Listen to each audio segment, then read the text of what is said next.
Maintenant, la ministre Mme Montpetit va présenter le lauréat du prix Georges-Émile Lapalme, accordé à une personne ayant contribué de façon exceptionnelle par son engagement, son œuvre ou sa carrière à la qualité et au rayonnement de la langue française parlée ou écrite au Québec. Il me fait plaisir de remettre le prix Georges-Émile Lapalme à M. Guy Bertrand.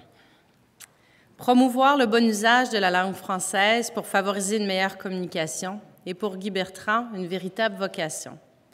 M. Bertrand transmet avec passion son savoir aux francophones et aux francophiles du Québec, du Canada, et depuis l'arrivée d'Internet, à des centaines de milliers de personnes de tous les horizons géographiques et professionnels. Ces capsules linguistiques radiophoniques nous sont à ce point familières qu'elles semblent partie intrinsèque de notre quotidien, nous livrant chacune, de façon simple, des outils pourtant très efficaces, avec un humour pince sans rire des plus rafraîchissants. S'il possède la rigueur qui sied à un langagier, il se garde bien de faire la leçon. En témoigne cette tendresse qu'il a pour les québécismes et qui lui a valu l'estime de l'équipe du dictionnaire Le Petit Robert, qui lui soumet des mots et expressions bien de chez nous afin de les admettre dans de nouvelles éditions.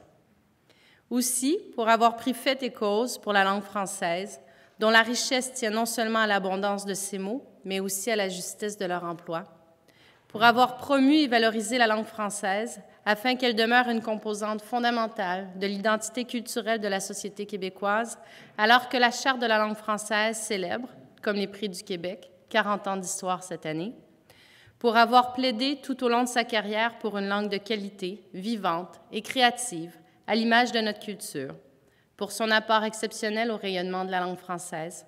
J'ai l'honneur de remettre à M. Guy Bertrand le prix Georges-Émile Lapalme 2017.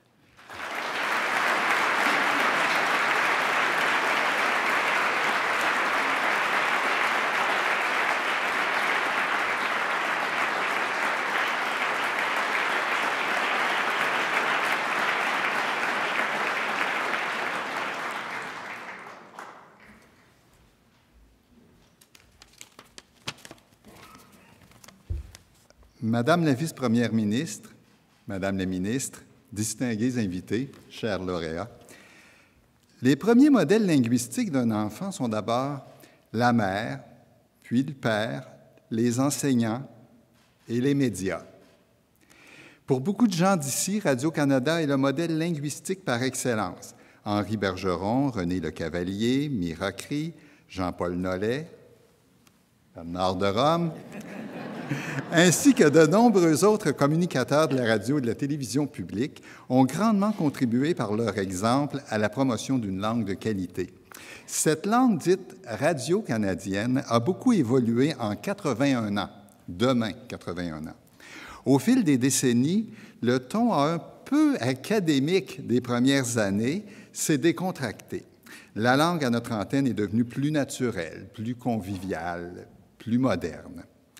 Lorsque j'écoutais avec admiration le grammairien Jean-Marie Laurence à l'émission Langue vivante dans les années 60, je n'aurais jamais pu imaginer que 25 ans plus tard, j'aurais l'immense privilège de remplir les fonctions de chroniqueur et de conseiller linguistique pour le radiodiffuseur public. Et bien sûr, j'étais à 1000 lieues de penser qu'on me décernerait un jour une distinction aussi prestigieuse.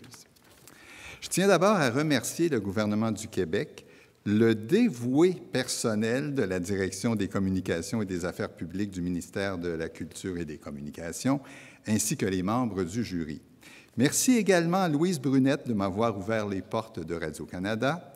Merci à Noël Guilloton, à Monique Cormier, à Marie-Éva de Villers, 3 éminentes lauréates du prix Georges-Émile Lapalme, qui ont été pour moi de fidèles alliés. Je voudrais aussi remercier le journaliste Camille Chouinard, à qui je dois ma première expérience radiophonique. Merci à mes supérieurs immédiats et plus particulièrement à mon patron actuel, Luc Simard, de m'avoir laissé une latitude que beaucoup de langagiers m'envient. Enfin, je remercie la haute direction de la Société Radio-Canada de toujours croire à l'importance de la qualité de la langue à l'antenne. Merci.